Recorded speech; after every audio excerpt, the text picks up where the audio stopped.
0, out back of Goulburn, Short story by Paul McCann, Andy and the Mudgy Coat.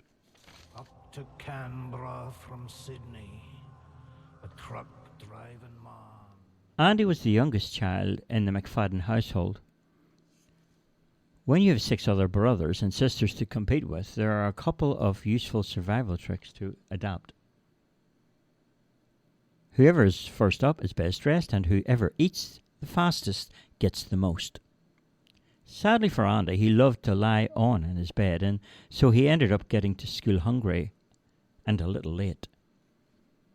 One morning as Andy walked to school through town in the snow, he thought about the last boiled egg that he never got, and he wished that he had a warm overcoat. Andy began to feel the cold, and when he started to really shiver, he took some shelter in the doorway of a shop that he just happened to be passing by. The door of the shop opened up automatically, so Andy went inside. "Good morning, young man. Well now, is there something I can get for you?" said the shopkeeper from behind the counter. Sure, mister. How much is that warm coat there?"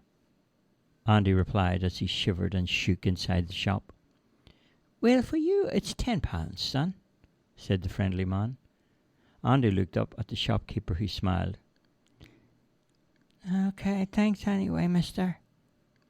Andy turned to walk out of the shop, but was called back by the man, who said, "Listen, do me a favour, and I'll let you have the coat for free."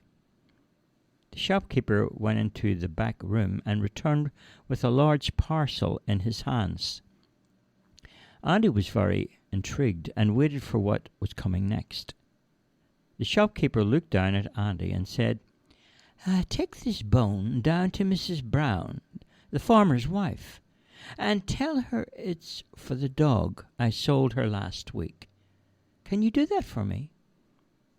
"No problem," Andy replied. The man handed Andy the parcel. "All right then, and when you get back, I'll give you the coat." Andy ran all the way to Brown's farm and knocked on the door. He knocked, and he knocked, but there was no answer.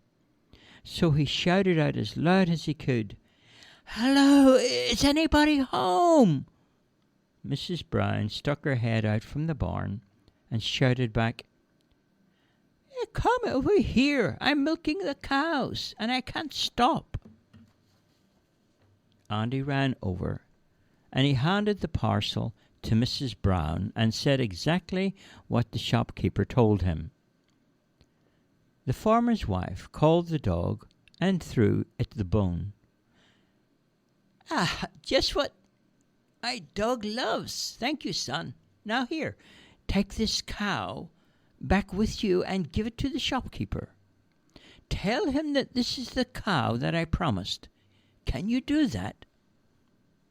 Andy was unsure, and he looked at the farmer's wife and said, "I've never actually gone cow walking before, Mrs. Brown. What do I have to do?" She pinned a spot of red cloth on Andy's back and told him if he walked ahead of the cow, it would follow him wherever he went. Andy made his way back to the village with Mrs. Brown's cow following close behind him. Along the way, he was met by an old man who offered him £10 for the cow. "It's not my cow to sell you," said Andy, and he continued his journey until he was back at the shop. He walked inside with the cow and told the shopkeeper what Mrs. Brown had said. The shopkeeper laughed and said, "Did you happen to speak to anyone on the way back to town?" There was an old man who offered me £10 for the cow," Andy replied. And the shopkeeper laughed and said, let me tell you something.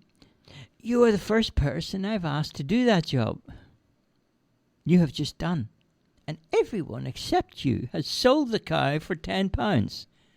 So you are to be rewarded for your honesty now. So go, Get your coat.